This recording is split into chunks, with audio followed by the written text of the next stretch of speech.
इस वीडियो में हम समझेंगे कंप्यूटर की कैपेबिलिटीज क्या है, यानी कि कंप्यूटर कौन कौन से काम करने के काबिल है और या कौन कौन से काम हमारा कंप्यूटर करता है। कैपेबिलिटीज ऑफ कंप्यूटर जो उसको दूसरी मशीन से मुख्तलिफ बनाती हैं। तो सबसे पहली कैपेबिलिटी जो हमारे कंप्यूटर की है हमारे सामने, वो है कंप्यूटर की स्पीड। ये ऐसी मशीन है कि जितनी स्पीड में ये काम करती है हमने कोई और मशीन ऐसी नहीं देखी। कोई और मशीन अगर होती, वैसे तो है नहीं, अगर होती जो कि यही काम करती जो कि कंप्यूटर करता है, तो ऐसी स्पीड हमें कंप्यूटर नहीं, कंप्यूटर से बेहतर स्पीड वो नहीं दे सकती थी। अब सवाल यह है कि कंप्यूटर की कितनी स्पीड है अगर हम कैलकुलेशन की बात करें। अब देखें, अक्सर आपने देखा होगा कि इश्तिहारों में या फोन के इश्तिहारों में वो प्रोसेसर की स्पीड की बात करते हैं कि 3 गीगा हर्ट्ज प्रोसेसर है, या फोन में जब होता है तो 1 गीगा हर्ट्ज होता है। ये है बेसिकली फ्रीक्वेंसी। हर्ट्ज क्या होता है? फ्रीक्वेंसी होता है, और फ्रीक्वेंसी होता है इनवर्स ऑफ टाइम। और गीगा का मतलब होता है बिलियन। तो ये कह रहे हैं, इसका मतलब ये होता है कि थ्री थ्री के बाद 3 जीरो, 3 जीरो और 3 जीरो और। ये आपका कंप्यूटर 1 सेकंड के अंदर, इन 1 सेकंड, 3 बिलियन इंस्ट्रक्शंस को एग्जीक्यूट कर सकता है।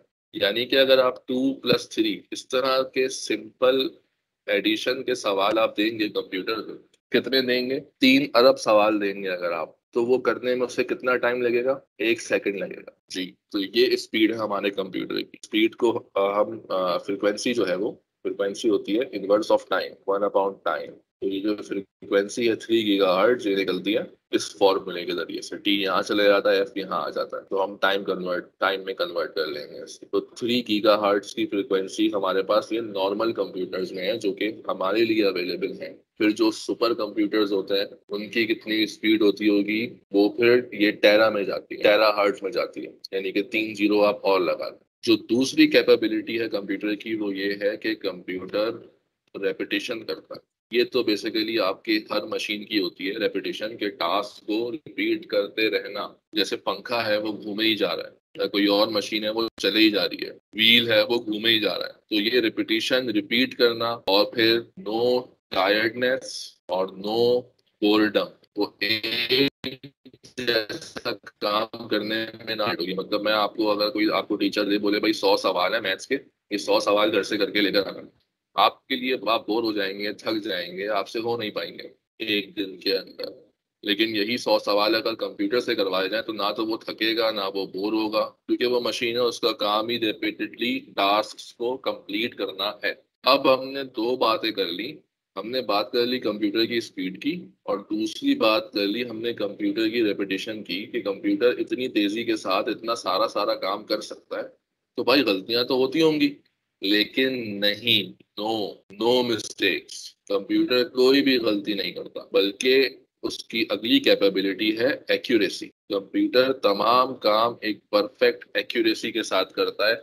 0%, 0% चांस ऑफ एरर। यानी कभी भी ऐसा नहीं होगा वो 2+3 का आंसर आपको 4 देगा, हमेशा 5 ही देगा। जो चौथी कैपेबिलिटी है कंप्यूटर की, वो ये है कि कंप्यूटर आपका वर्सटाइल है। वर्सटाइल किसे बोलते हैं? वर्सटाइल का लफ्ज यूजुअली एक्टर्स के साथ लगाया जाता है कि फलाना एक्टर बड़ा वर्सटाइल एक्टर है। अब जैसे कि वो हर किस्म की एक्टिंग कर सकता है, वो कॉमेडी भी कर सकता है, वो रोमांस भी कर सकता है, एक्शन फिल्म में भी कर सकता है, वो हर किस्म की एक्टिंग जो कर सकता है उसे हम कहते हैं वर्सटाइल एक्टर। तो कंप्यूटर जो है हमारा वर्सटाइल मशीन है, एक्टर तो नहीं है। लेकिन वर्सटाइल का मतलब ये है, वो ऐसी मशीन है कि वो मुख्तलिफ किस्म के काम कर सकती है।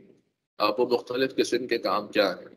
अब देखें, एक ही कंप्यूटर के अंदर आप मूवीज भी देखते हैं, जो कि मल्टीमीडिया का काम है, यानी कि उसमें वीडियो भी है और ऑडियो भी है, पिक्चर्स और ऑडियो। इसी तरह आप उसके अंदर सॉन्ग भी सुनते हैं, गेम्स भी खेलते हैं। आप एक ही मशीन है, उसके अंदर आप मूवीज भी देख सकते हैं, गेम्स भी खेल सकते हैं, ऑफिस वर्क भी कर सकते हैं, ये वीडियो रिकॉर्ड भी मैं कंप्यूटर पे कर रहा हूँ। तो एक मशीन जब इस तरह से बहुत सारे काम कर सकती है तो उसे हम कहते हैं वर्सटाइल मशीन। और कंप्यूटर के अलावा और कोई मशीन नहीं है जो कि वर्सटाइल हो। एक कार का इंजन है, इंजन भी एक किस्म की मशीन होती है ना भाई।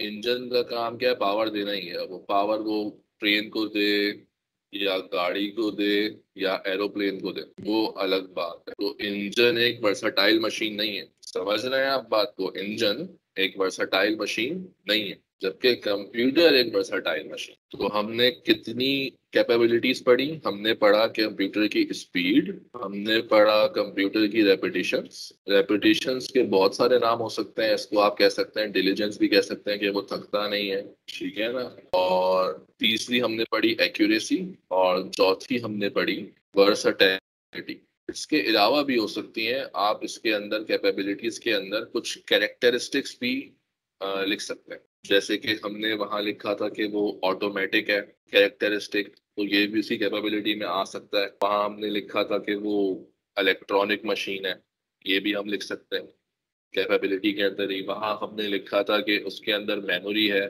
पावर ऑफ रिमेम्बरेंस है, ये भी कंप्यूटर की कैपेबिलिटी में भी आ सकता है।